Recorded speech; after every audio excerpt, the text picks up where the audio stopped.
Halo,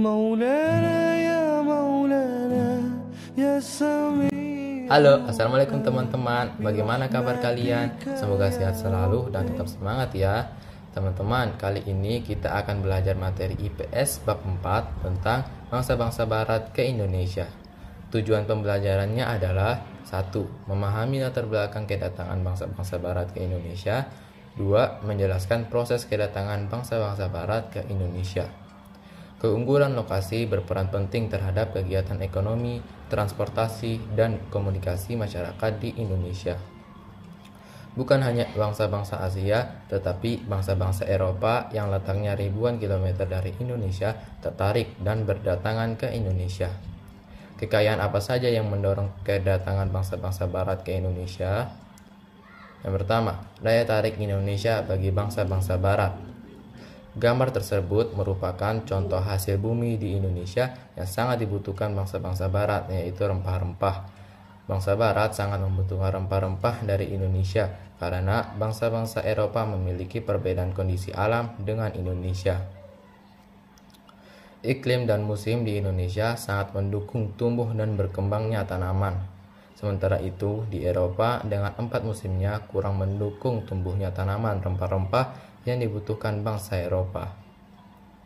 Berdasarkan kenyataan di atas, kita dapat menyimpulkan bahwa bangsa-bangsa barat membutuhkan rempah-rempah sementara persediaan di Eropa sangat terbatas.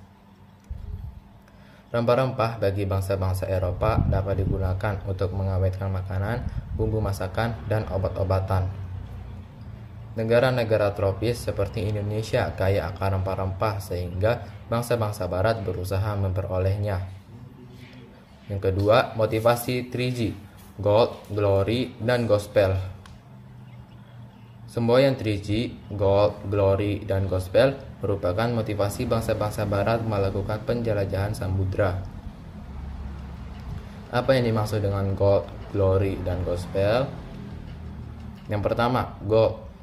Gold artinya emas, yang identik dengan kekayaan. Semboyan ini menggambarkan bahwa tujuan bangsa barat ke Indonesia adalah mencari kekayaan. Yang kedua, glory. Glory bermakna kejayaan bangsa. Tujuan bangsa barat ke Indonesia adalah untuk mencari kejayaan. Dan yang ketiga, gospel. Gospel adalah keinginan bangsa barat untuk menyebarluaskan atau mengajarkan agama Nasrani, khususnya agama Kristen ke bangsa-bangsa Asia, Afrika, dan Amerika Selatan. Revolusi industri. Revolusi industri adalah pergantian atau perubahan secara menyeluruh dalam memproduksi barang. Dari sebelumnya menggunakan tenaga manusia dan hewan menjadi tenaga mesin. Berkembangnya revolusi industri menyebabkan bangsa-bangsa barat memerlukan bahan baku yang banyak. Mereka juga memerlukan daerah pemasaran untuk menjual hasil-hasil industrinya. Salah satu hasil revolusi industri adalah kegiatan transportasi. Penemuan mesin uap yang dapat dijadikan mesin penggerak perahu merupakan teknologi baru pada masa tersebut. Perahu dengan mesin uap merupakan penemuan sangat penting yang mendorong penjelajahan bangsa-bangsa barat. Revolusi industri didukung berbagai penemuan lainnya seperti kompas, mesin pemintal, dan sebagainya. Kedua, kedatangan bangsa-bangsa barat ke Indonesia.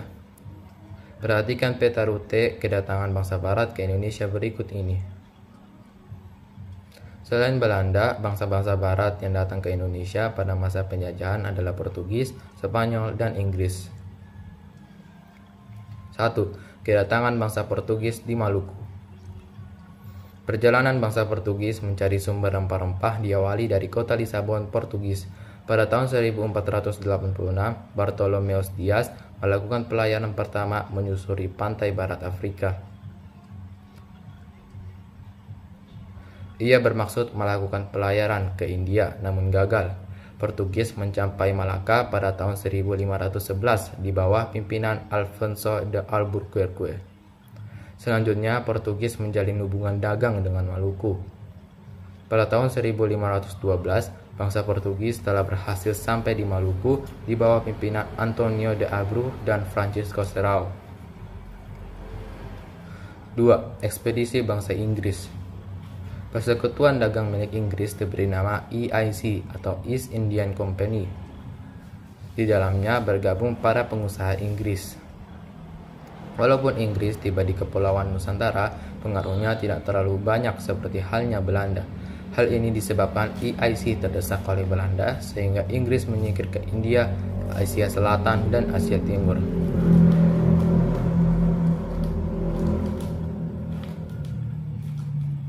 Ketiga, kedatangan bangsa Belanda di Jayakarta. Seorang pelaut Belanda, Cornelis de Houtman, memimpin ekspedisi ke Indonesia. Pada tahun 1595, armada de Houtman mengarungi ujung selatan Afrika, selanjutnya terus menuju ke arah timur melewati Samudra Hindia. Pada tahun 1596, armada de Houtman tiba di pelabuhan Banten melalui Selat Sunda. Kedatangan Houtman di Indonesia kemudian disusul ekspedisi-ekspedisi lainnya. Dengan banyaknya pedagang Belanda di Indonesia, maka muncullah persaingan di antara mereka sendiri. Untuk mencegah persaingan yang tidak sehat, pada tahun 1602 didirikan Verenigde Oost-Indische Compagnie atau VOC, yang merupakan margar atau penggabungan dari beberapa perusahaan dagang Belanda. Gubernur Jenderal pertama VOC adalah Peter Both. Ia mendirikan pusat perdagangan VOC di Ambon, Maluku. Namun kemudian pusat dagang dipindahkan ke Jayakarta karena VOC memandang bahwa Jawa lebih strategis sebagai lalu lintas perdagangan. Selain itu, Belanda ingin menyingkirkan saingan mereka, yaitu Portugis di Malaka. Pangeran Jayawikarta memberi izin kepada VOC untuk mendirikan kantor dagang di Jayakarta. Selain memberikan izin kepada VOC, Pangeran Jayawikarta juga memberikan izin pendirian kantor dagang kepada EIC. Kebijakan ini membuat Belanda merasa tidak menyukai Pangeran Jayakarta. Gubernur Jenderal VOC, Jan-Pieter Zoutkoon, menunjuk penguasa kerajaan Banten untuk memecat Pangeran Jayawikarta, sekaligus memohon agar izin kantor dagang Inggris EIC dicabut. VOC menikmati keleluasaan dan kelonggaran yang diberikan pengusaha Banten.